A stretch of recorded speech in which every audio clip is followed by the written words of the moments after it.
Well, folks, we have more Death Knight cards to discuss. In particular, a lot of runeless cards in this video and a little bit of confusion.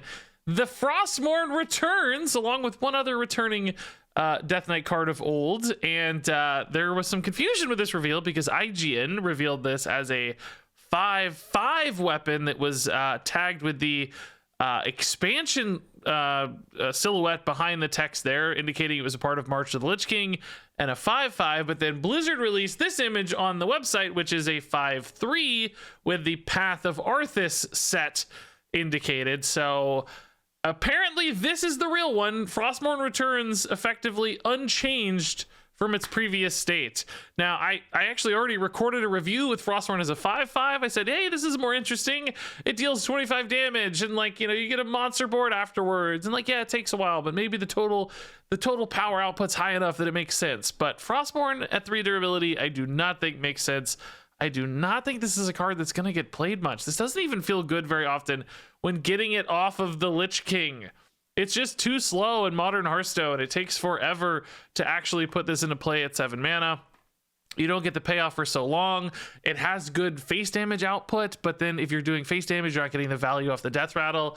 If you're going for the death rattle, it takes often 3 turns to realize it, and even then, the minions you summon aren't typically going to be that impactful that late in the game. So all in all, I think it's actually a little unfortunate here that Frostmourne didn't get buffed in some way or another. I think this card just does not stand up. It's cool, it's iconic. I like that it harkens back to the original Lich King and Death Knight cards that we knew of old. All of that's great, but as a playable Hearthstone card in the modern era, I just don't see it for Frostmourne, sadly. That said, we have one other returning Death Knight card here. It is Anti-Magic Shell coming back now. It is a single rune unholy, 3 mana shadow spell, and now it gives your minions +1/+1 instead of +2/+2. So it got a little bit of cheaper, 1 mana cheaper, and then also got a small nerf here to +1/+1. But I still think this is actually a pretty intriguing card. It's both you know, a damage output follow-up for token boards, that Power of the Wild style effect, but then you've also got the can't be targeted aspect, which might make it really tough to deal with given board states. Some decks these days aren't really great at AoE removal, but they use these little chippy single target spells to kind of work their way through early boards. Think about Druids with all their various little 3 damage things, and Rogue is a great example, using serrated bone spikes, and even Warlock with like Drain Souls and stuff. Warlock does have AoEs, but you get the idea where this comes down early enough in a game. If you've gotten that nice swarm of undead early, you just start to really redevelop on those stats, stack everything up, and then make it very difficult for people to kill until perhaps they get more to that like mid-game AoE part of the game. 5, 6, 7 minute AoEs might be better suited to this, but there's that gap there in the middle where Death Knights might just be able to swarm with undead, use this to stabilize that board, and then just push for some big damage early in the game. And some decks will just feel a little bit helpless, I think, against the can't be targeted aspect here. You know, that's an effect that's not great on any given one minion. Usually there's ways to work around it, but as you get 4 or 5 minions, man, sometimes that can be a little bit stressful. And we know Unholy Death Knight has a lot of swarming style cards to support this. So I actually think this is, in a weird way, almost a little bit of a buff, even though the effect got nerfed, but it comes down sooner and it's more flexible to get into a turn as well, so you can play things with it. And I think that's going to add a little flexibility that makes this feel almost better in many board states and in many scenarios. So I would not overlook the changed Anti-Magic Shell here. I think this card actually has a lot of potential. So next up here is the Chill Fallen Baron, a card draw tool for Death Knight, a 3 mana 2/2 undead with Battlecry and Death Rattle. Draw a card, and man, that just looks really good. Like, this just seems like the kind of card that basically every deck can run. And of course it is runeless, which helps achieve that goal, but it's just really cheap and efficient card draw. Getting 2 cards for 3 mana, that's historically been good in Hearthstone, but this is also on a stick. And that matters particularly in Death Knight. Number one, it has some undead synergy potential, but also is just feeding into your corpse total. You're gonna need corpses, you're gonna need stuff dying. So using this to get some cards along the way while still achieving other goals sounds amazing. And in particular, I like this a lot because there is this battle cry component. Often if card draw is passive or delayed in Hearthstone, it tends to fall off, because very often when you're playing a card draw card, you need the card now. I need to find the answer. I need to find the mana fill. I need to find the thing right now. And if this were only Death Rattle, if it said like Death Rattle draw 2 cards, I don't think this card would be nearly as good. But having that instant draw ensures that this is still good when you play it, and then also just overall very efficient, because it's very often going to draw you 2 cards in total. So yep, I think this looks good. I think you're going to see this card a lot. Very, very strong. So next up here we have the Body Bagger, a 1 mana 1/3 undead with Battle Cry. Gain a corpse. So this guy helps you get the corpse gears turning. And by the way, this art looks really cool, kind of like dark and crazy scary for Hearthstone terms at least. But I like this card. I think, you know, you're going to need corpses in Death Knight decks. Obviously this both gives you the corpse with the Battle Cry, and then when he dies, he is going to turn into a corpse. So it's really 2 corpses to get things moving. And you've seen some big corpse payoff cards we're going to talk about even more in this very video, and I think cards like this will be an important part of that. And the 1/3 stat line is totally fine to get rolling in a game. We've seen the stat line work so many different times, just having that health total to start with early in a game and take some small trades, little chip damage that does start to add up over time. So good stat line, an effect I think will be important for the class. Now, I don't think every Death Knight's going to need like full corpse commitment. I'm sure there will be decks that don't need a card like this, but I think there will be plenty for Body Bagger to still see significant play. So speaking of some corpse rewards here, we've got the Corpse Bride, a 5 mana 4/4 undead. Battle Cry, spin up to 8 corpses and summon a Risen Groom with stats equal to the amount spent. So the way these cards work with the spend, just to remind people here, you don't get a choice on how many you spend. It's going to spend as many as it can. It's always going to spend them if you have them. You don't get to like pick or hold back or say, no, don't spend my corpses. So if you have 8 in hand, this is always going to summon you an 8/8. If you have 3 corpses, well, that's going to summon you a 3/3, right? And the question for a card like Corpse Bride is, like, on turn 5, when the tempo of this card is going to be most impactful, because after turn 5, this becomes less and less important as just stats on board. But on turn 5, how often are you going to get a really big significant minion? Because I think if you do get a 4/4 and an 8/8, okay, that's pretty darn big. That might be just big enough for a stat-only sort of card like this to actually make an impact. Because normally stat-only cards don't do a lot of work. They don't have synergies, they don't have immediate reactivity, so they kind of just fall away.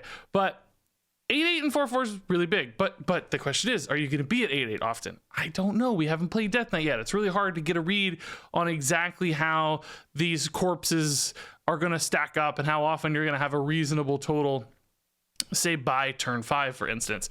And we just have to kind of make our best guess. We don't know. We're not going to have the experience with these Death Knight cards. My guess is that between this and other ways to spend your corpses, I think often you're actually going to whiff a little bit on turn 5.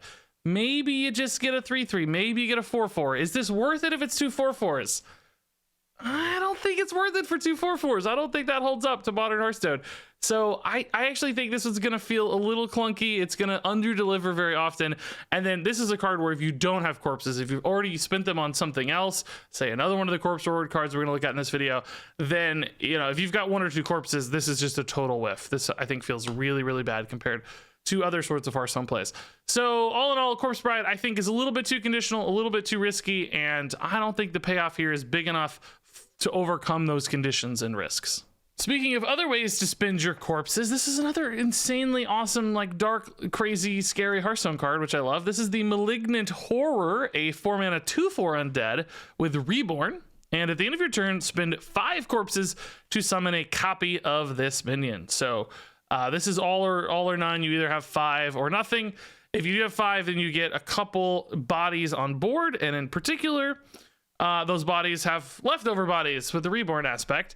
Now, there is a little bit of a downside there, right? Because if you're ever left with one of the 2/1 Reborn versions of this card, and you do have those corpses, and you can't kill it off in time before the end of your turn, you're probably going to be pretty sad, because that 2/1 is going to eat 5 corpses to just summon a 2/1. And it's like, okay, is this worth it as much? I don't know if I'm willing to give up 5 corpses here on the back half of this. But I will say, we've seen this time and time again. Cards that copy themselves can create crazy problems in Hearthstone, particularly with any sort of hand buff style effect. You give this thing some extra attack, you make this a 4/4. Suddenly you got two 4/4s that also leave behind bodies, and they are in some ways refilling their corpse total at least a little bit with all these different bodies, right? So I don't know, man. Two 4/4s on turn 4 with leftover stats, like that's already as many or more stats than the corpse ride we talked about on turn 5. And I think this has perhaps slightly lower corpse commitment. Still not sure how often you're going to be at 5 corpses by turn 4, but nonetheless, if there's hand buff stuff, if there are ways to give this stats on board, whether hand buff or not, any of those ways to scale this thing up and turn it into a 2-part threat, because I don't think the 2/4s alone are enough here. Malignant Horror starts to look a lot more interesting. I will just say keep an eye on these copy this minion effects. We've done this so many times in Hearthstone, and it always seems to figure out a way to turn that into something really powerful and really cool. So I kind of have some hope there for the Malignant Horror for the same reasons. And then we have Rune Forging, a 1-mana shadow spell for Death Knight. This one draws you a weapon, and you can spend a corpse to reduce its cost by 1. And that looks great. Being able to tutor out weapons, that is a very powerful effect. Specific card draw like that finds ways to get played, because there will eventually be some awesome weapon that everybody wants to have, maybe even a build around for your deck. Rune Forging finds it for you, and sometimes discounts it as well. Now, you're probably not playing this on turn 1 if you're looking to get a corpse, because you're not going to have one on turn 1 unless you're playing maybe like a Body Bagger and coining out Rune Forging. It's possible, but unlikely. But at 1 mana, it's easy to weave this into any given turn. Just find a moment for it. If you got a 5-mana weapon you want to push to 4, play this on turn 3. You're still good to go. So I don't think that corpse requirement is much at all. At 1 corpse, that feels like a very low overhead for a significant mana discount. 1 mana off a weapon can really change things. So all in all, I think this card looks really strong. This seems very, very powerful. I am absolutely certain some deck will find a great way to use Rune Forging. Frostmourne is a 2-star card. Anti-Magic Shell is a 4-star card. Chill Fallen Baron is a 4-star card. Body Bagger is a 4-star card. Corpse Bride is a 2-star card. Malignant Horror is a 3-star card. Rune Forging is a 4-star card. And there you go, folks. That wraps it up for this review. What do you think about these Death Knight cards? You remember, these are the runeless cards, so in theory, these are some of the most generic, maybe least exciting of the bunch, but still I think some pretty cool stuff. Actually, it's still some angles I can see decks and archetypes being defined around these sets of cards. So pretty interesting. I think power level on a few of these is actually rather high as well, and some of those where we're not quite as confident about the power level still seem to have potential. There's lines, they can turn them into crazy stuff. But I want to hear your thoughts on these and more down in the comments below. That said, thanks so much for watching, and until next time, game on.